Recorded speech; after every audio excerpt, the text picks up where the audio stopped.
Welcome to What Do You Know Wednesday? Where we put each other on the spot so you don't have to. One topic, one host who knows things.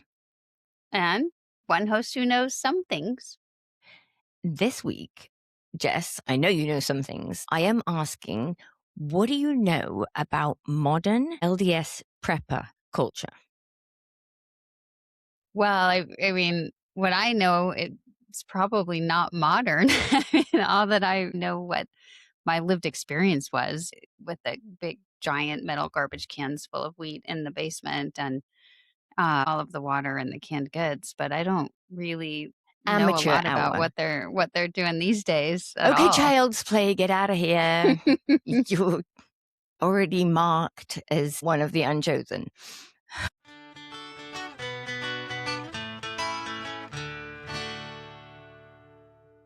So listen up. This is not the prepper culture that we grew up with. But did you say, were you one of the people that told me that in your food storage, your parents kept alcohol? No, that wasn't me. Okay. Well, we'll get to that because that is also part of this system. I mean, that blew my mind because there's many ways to keep a commandment. And if you're told to have a year's supply of everything that you need, and you determine that like Sam's Club bottles of bourbon and cartons of Marlboro Lights are necessary in your food storage, then maybe you're just thinking one step ahead of the rest of us. You think? Mhm. Indeed, I do. Now, too bad my parents didn't think like that. Actually, we would have gone through those so fast. Yeah. I mean, we couldn't even stay away from the gingerbread house in the basement that was supposed to live there all year till the next year. So What? That I was a know thing? we ate it. My mom was devastated. Okay. Can we have a whole episode on that another time? Okay, we've talked some about more modern Mormon crimes, and some of them involve this end times idea, right? And so, one part of Mormon prepper culture is this belief in a future call out. Are you familiar with that? Like where the saints are going to be asked to, I don't know, show up and be baddies. I'm not, no, Okay, so I don't know.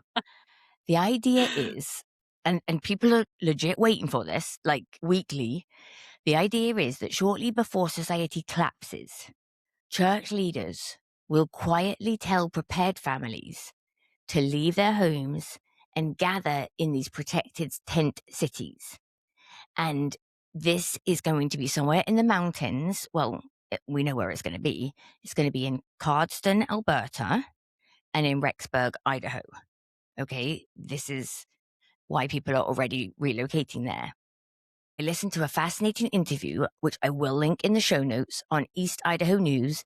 Shout out Nate Eaton, one of the Mormons we love, who interviewed someone whose name is Jessica, no relation, and she was actually pixelated and interviewed anonymously, telling about her submersion into this subculture. And so she said that she was taught and personally believed that it would happen during a Sunday meeting block, that the bishopric would come in to, say, Sunday school and say, okay, the call out's happening. Everybody who's prepared, you know what to do, kind of thing. When we think about the call out, don't think anything figurative or virtual. This is like a boots on the ground, pack up your shit and drive to these tent cities. So you're supposed to stick everything, like the kids, your supply of food and alcohol and Marlboro Lights into the family minivan and haul up to Rexburg? That is exactly right. And I will tell you how you're going to do that. Okay. Because you got to think, Okay. yeah, good. Yeah. You're thinking like a prepper. How are you going to do that? Logistically, it's going to go like this. Everybody will bring their food storage to the church and then semi trucks will load it up. And then everybody will leave in a caravan for a place of refuge. So the semi trucks will have everyone's provisions in it. But you cannot be part of this if you don't have your year's supply. So this is where your belief turns into an actual shopping list, because everything that you could possibly need for your tent city I would like to describe to you, because there are some things that you wouldn't necessarily think of. Well, no, but I'm also curious as to how they're supposed to manage the logistics. I mean, a year's supply of food and tent city stuff, like, you're not making one trip to the local steak center with that stuff. Like, that's a, like, huge Well, logistical I nightmare. mean, yes, but because you've been so prepared for it, I can only imagine that. I mean, maybe you've got it planned out how you'll have to. I mean, I think of Braxton Southwick, who has been featured on the Prepper show. I think it's called Doomsday Preppers. It has multiple episodes, and it will feature different families who are massively into end times preparing. And he said that they just enjoy running through these scenarios in their head. It's like entertainment. So, yeah, I mean, they're thinking through those logistics, right? Imagine how much mileage you could get out of that if that is kind of the game that occupies your time and thinking.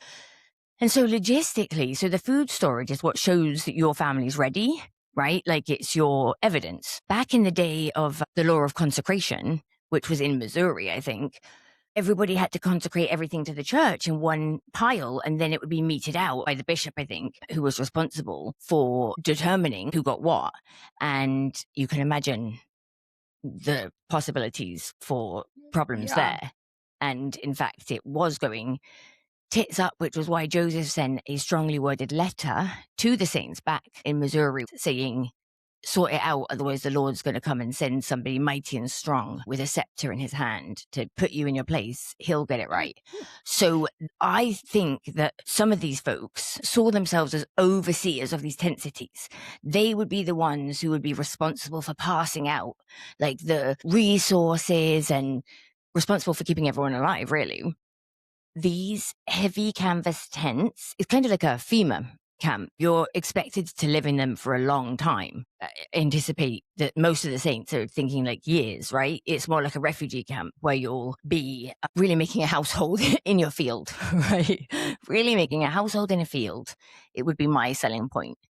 So the woman that Nate Eden interviewed, she said that she and her husband bought 2 enormous canvas tents. She said that they cashed in their retirement to purchase this stuff. So that's probably why she was being anonymous. Yeah. They bought these cots, sleeping bags, obviously, but you've got to have everything rated to 30 below zero because you're going to be in the Canada frozen or tundra, Rexburg. all year round. A stove, cloth diapers, extra sets of scriptures for fuel. Just kidding. Children for fuel. No, extra sets of scriptures for children. And then she had their food, their full year of food was certified gluten-free because they also had that dietary requirement. Wow. So they worked out how much charcoal they would need to cook 3 meals a day for a year and bought a bunch of charcoal. She said everything ended up costing about 20,000. So that was sort of like their initial outlay, I think, on the equipment. It can get incredibly pricey. So they did have 3 children. And I don't know, what do you think about that price? Does that check out? 20,000 for a year's supply of food? Seems cheap. What kind of food are you eating? I mean, I guess it's all like boxed, Okay. shelf stable stuff. Yeah. You know? So like ready to eat meals. Okay. A large Kodiak canvas tent package comes with a ground tarp, enclosed awning, and a wood stove, and that's around 2,500. So is that sold by a company that's in some way affiliated with the church or some Mormon owner? Well, I looked up hand carts, and obviously those are, but so for the tents in particular, it seems more like a company will curate the products and put them together, right? So package together a multifamily thing. Basically, okay, so you're like, oh, we bought a kit and it's yes, for 4 people or 6 people. Or exactly. And it has all the fuel we need and all the bedding or whatever. Okay, so this particular family, they bought 2 of those tents. Okay, so that's 5,000 before anyone even has a bed, and then there's the food. So a basic 1-year emergency food package for one person can cost around 1,400, and I don't know how that's so cheap. What are you eating? I mean, it's just bare I minimum mean, yeah, calories, it's I guess. survival, right? I guess, right? Like, Yeah. if you're looking for just calories, and some of those packages provide only 1,300 calories a day. Well, and I'm curious if anybody has ever tested, like, okay, I bought a year's worth of food. Let's see if it lasts me a year, you know? But a package that provides more than 2,000 calories a day, that will cost you closer to $3,000 a year. So you are paying by the calorie. Yeah, Maybe your makes little sense. kids would have those cheaper ones. Gosh, I would eat a lot more calories than that, but I guess you wouldn't if you were in an emergency situation, if you for real had to survive. Unfortunately or fortunately, I just don't think that these are going to come in handy in the way that the people who are buying them think that they will, but we'll see. Maybe I'll be smirking on the wrong side of my angry anti-Mormon face soon enough. Nice call out to the recent commenter Oh, on to how many? YouTube. To lots of people, to hundreds. Okay, for a family of 5, the food alone then could cost between 7,000 to 15,000. Wow, And if you need certified gluten-free options, I'm thinking that's going to push the cost higher. I Okay, would think so. water storage and filtration system is $580. And of course, you need containers to move water because there's no guarantee that your tent city will have plumbing or a clean well, at least at first. And the charcoal is ridiculous once you picture the amount. So it's interesting because a 20-pound bag of charcoal currently costs $12. And if you really planned to cook 3 times a day for a year, you could be looking at more than 180 bags of Yeah, charcoal, tons of charcoal. which I guess you'd have Wow. to store out of the elements. It couldn't Yeah, get it's wet. gotta be dry. Okay, so using current prices, that's about $2,000, and obviously that would have to be transported along with the tents and the food and everything else. So, and please, preppers in the comments, correct us. Let us know how it's going to work. How do we get there? Um, So we're looking just for a family with 3 children, which obviously would be, pretty modest by Mormon standards. It's a lot of cash. Then the tent cities obviously are going to need portable toilets, right? Some sort of Right? plumbing I and mean, sewage all of system. those people gonna be rife for all kinds of disease, typhoid, and yeah. Exactly, sanitation, waste bags, right? Trash receptacles that animals won't be able to get into, hygiene supplies, medicine, lighting, power source of some kind, communication source of some kind, like radios, solar generators. Obviously, you'll need clothing for all weather, and tools, seed, grain mills, and probably several other tons of equipment. And then there's a whole economy around weapons and ammunition. And this is sort of where Mm, the cigarettes and booze comes in, because the idea is that there is going to be a barter economy.